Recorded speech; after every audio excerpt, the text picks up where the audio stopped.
आइए आज हम वेदों का सारांश के बारे में जानने की कोशिश करते हैं। वेदों का सार उपनिषद है और उपनिषदों का सार गीता है। ये वेदों का सारांश का मतलब क्या है? ये वेदों में क्या छिपी हुई है? क्या भूलोक में मानवों की ज़िंदगी का पूरा सारांश वेदों से जान सकते हैं क्या? देवता, ब्रह्मांड, ज्योतिष, गणित, रसायन, औषधि, प्रकृति, भूलोक, धर्म, अधर्म, इतिहास, ये सब वेदों के सारांश में छिपे हुए हैं। जिस इंसान को वेदों का पूर्ण ज्ञान होती है उसे इस संसारिक, इस लौकिक चीज़ों की कामनाओं से दुख दर्द नहीं होती। एक जीवात्मा अपने परमात्मा को अच्छी तरह पहचान लेने की शक्ति इस वेदों के सार से, उपनिषदों की मदद से मिलती है। ये वेद क्या होती है? ये चारों वेदों का सारांश क्या है? चलिए आज देखते हैं। हम सब ने तो सुना ही होगा, ऋग्वेद है, यजुर्वेद, सामवेद है, अथर्वण वेद, चारों वेद है जिसमें सांसारिक, इस लौकिकताओं की, आशाओं की, मानवों की जिंदगी की सब रहस्य छुपी हुई है। और इन वेदों का ज्ञान आसानी से नहीं मिलती। इसकी अगर पूर्ण ज्ञान किसी इंसान को प्राप्त हो तो उससे पहले उसे भगवान श्री कृष्ण की आशीर्वाद की ज़रूरत होती है। सब कहते हैं कि मैं तो मंदिर गया, पुण्य मिल गया मुझे। सबसे बड़ा पुण्य कार्य क्या है? अपने बुजुर्गों की रक्षा करना, उनकी आदर करना। उससे ज़्यादा बड़ा पुण्य दुनिया में और क्या हो सकती है?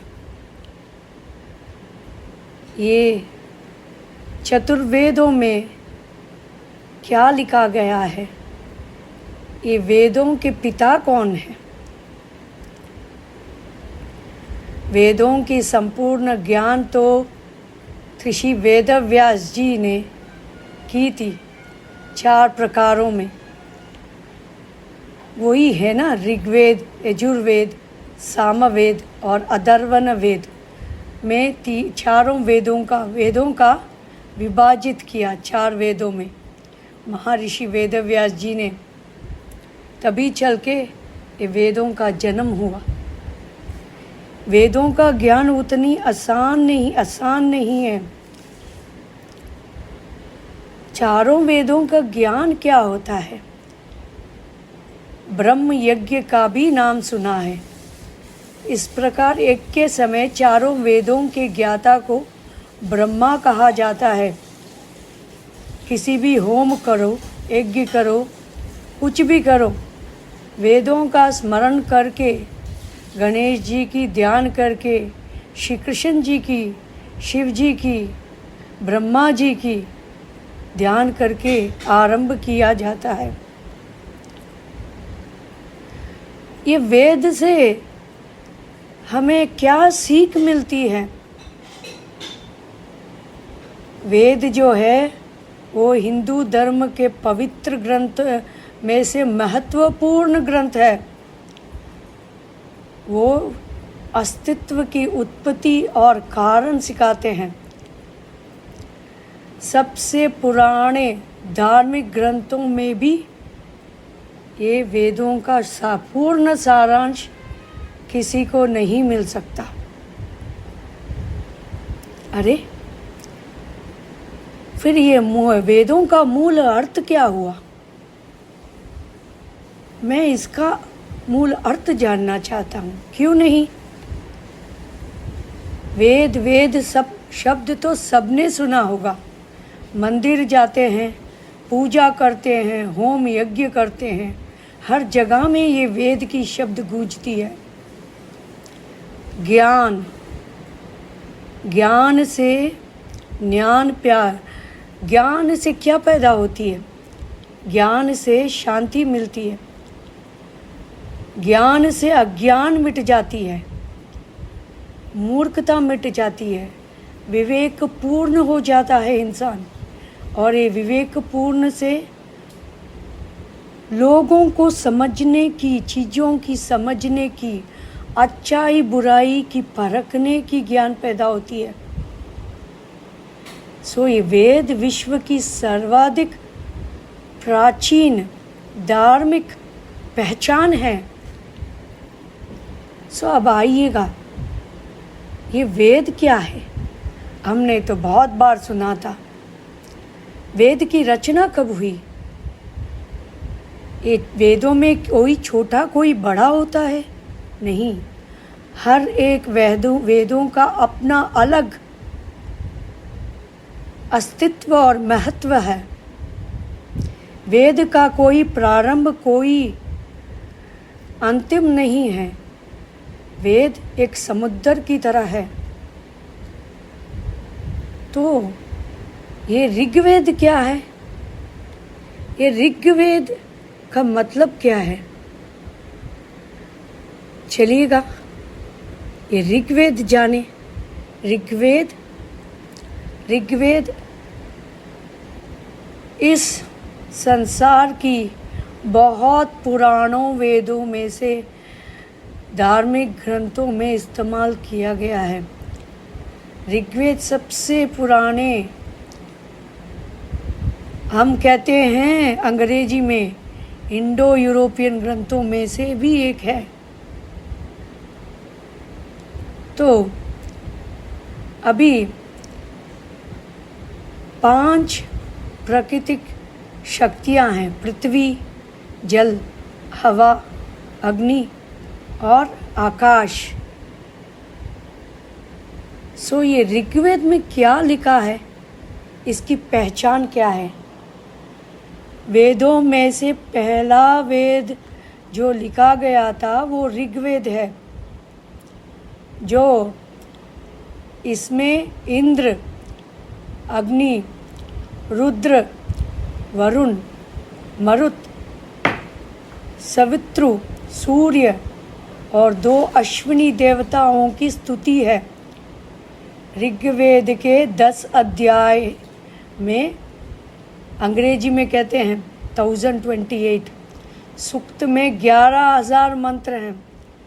इसमें लगभग 125 ऐसी औषधियाँ के बारे में भी बताया गया है जो 107 स्थानों पर पाई जाती है। तो बड़ी महत्वपूर्ण है ये वेदों की ज्ञान। और ऋग्वेद में किसकी जानकारी मिलती है? ऋग्वेदों में 33 देवी देवताओं का उल्लेख है। इस वेद में सूर्य, उषा तथा अदिति जैसे देवताओं का बहुत बढ़िया वर्णन किया गया है।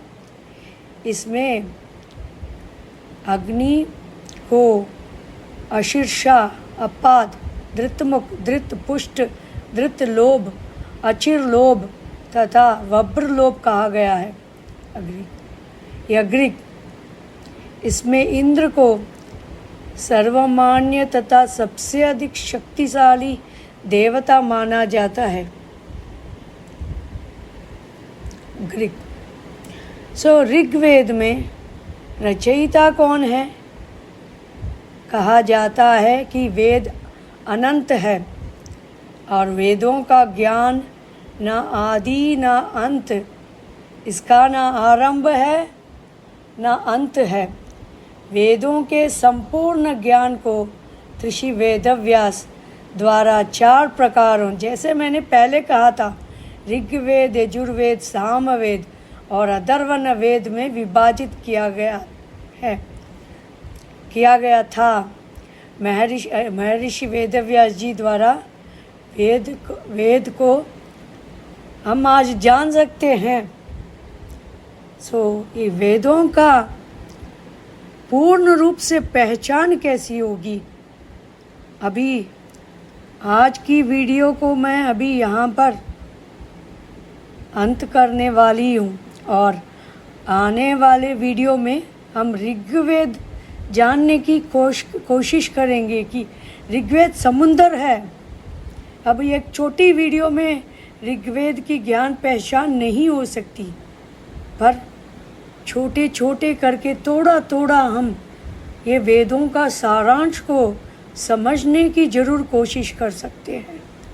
इसके साथ मैं ये वीडियो को अंत कर रही हूँ। भगवान की आशीर्वाद सब पर हमेशा बने रहे।